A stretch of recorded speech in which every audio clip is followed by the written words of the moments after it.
तुम्ही पाहत आहात MCN न्यूज मराठी। इंग्रजी शाळांच्या वाढत्या प्रभावातही ग्रामीण भागातील मराठी शाळांनी आपला शैक्षणिक दर्जा कायम राखल्याचे पुन्हा एकदा सिद्ध झाले आहे। नुकत्याच जाहीर झालेल्या माध्यमिक शालांत प्रमाणपत्र SSC परीक्षेच्या निकालात PM श्री जिल्हा परिषद हायस्कूल आसलगावने उल्लेखनीय यश संपादन केलं आहे। 11 मे 2026 रोजी शाळेच्या वतीने गुणवंत विद्यार्थ्यांच्या घरी जाऊन त्यांचा पुष्पगुच्छ व पेढे देऊन उत्साहात सत्कार करण्यात आला। यावेळी गावात आनंदाचे वातावरण निर्माण झाले होते।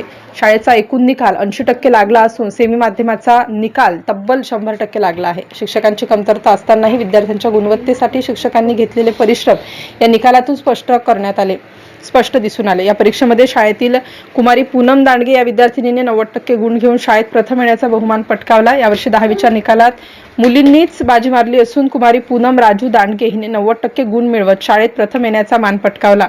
तिच्या या यशाबद्दल शाळा व गावकऱ्यांकडून अभिनंदनाचा वर्षाव होत आपल्या या यशाचे श्रेय तिने मुख्याध्यापक प्रेमसिंग राठोड, ज्येष्ठ शिक्षक सुरेश भोपळे, अनिल भगत, सुचिता जैन मॅडम, जयश्री शेगोकार मॅडम, वैभव भगत तसेच इतर शिक्षकांना दिले आहे। MCN न्यूज मराठी करिता दिलीप इंगळे, आसलगाव।